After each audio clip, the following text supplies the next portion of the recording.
Et un tout autre projet agricole en la prise de parole de Nicolas Giraud, porte-parole national de la Confédération paysanne.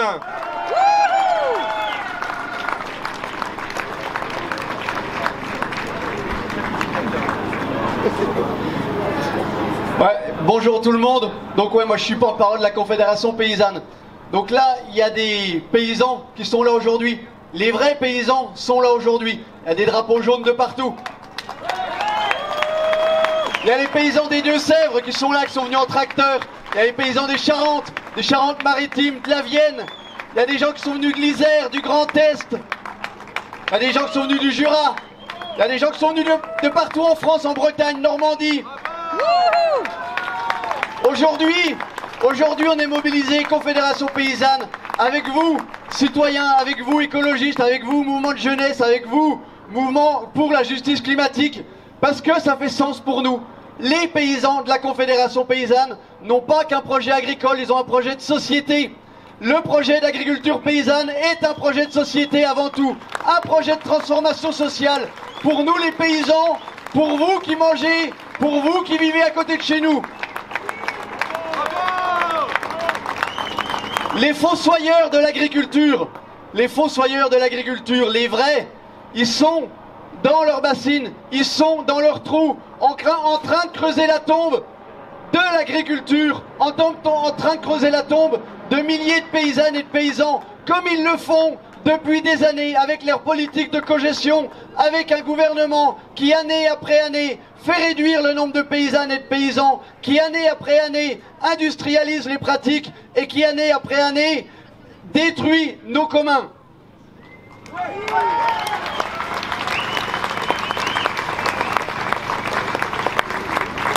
Aujourd'hui, l'enjeu, c'est vraiment d'exposer notre proposition pour un modèle agricole et de société face à un autre modèle qui est complètement hors du temps, qui est complètement hors de propos. Un modèle qui sévit depuis des années, qui continue à faire des ravages dans le monde paysan. Les paysans ne sont pas rémunérés en grande partie. Les paysans ne trouvent plus de sens à leur métier. Les paysans sont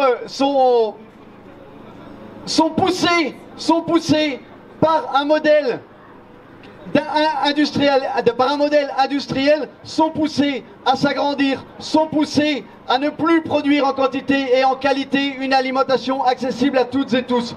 Le projet de la Confédération paysanne est tout l'inverse de ça. Le projet de la Confédération paysanne se base sur l'enjeu de préservation du milieu, préservation de nos communs, se base sur l'enjeu de produire mieux pour produire en quantité et en durabilité. Et se pose aussi sur l'enjeu d'employer plus et mieux également. On n'arrivera pas à faire la transition agricole en continuant à avoir de moins en moins de paysannes et de paysans. C'est un non-sens absolu.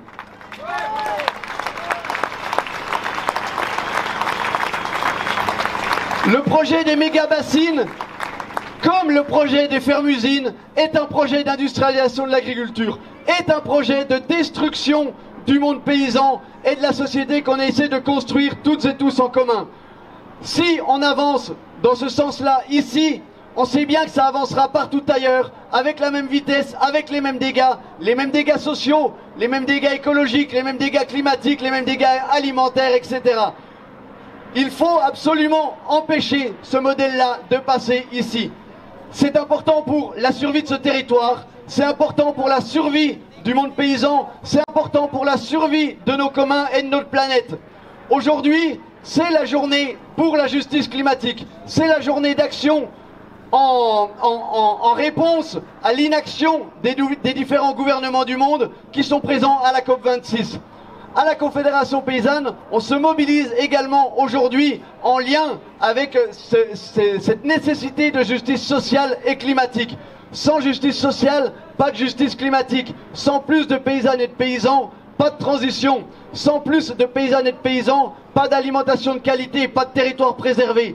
C'est tout l'enjeu. Les bassines vont faire l'inverse de ça, comme le fait la politique agricole commune depuis des années, comme va le faire encore un peu plus à vitesse grand V, le plan que nous a dévoilé le ministre de Normandie et le président Macron sur la France 2030. Écoutez bien, le plan de la troisième révolution agricole, selon eux, c'est robotique, génétique et numérique. Impossible à entendre pour nous. La troisième révolution agricole, il faut que ce soit une révolution paysanne, une révolution des hommes et des femmes qui travaillent, des savoir-faire paysans, du lien recréé entre la société et le monde paysan. C'est ça, c'est comme ça qu'on va arriver à reconstruire nos communs et à reconstruire des territoires vivants et dynamiques autour d'un enjeu, l'alimentation de qualité, la préservation de nos communs et la dynamique territoriale.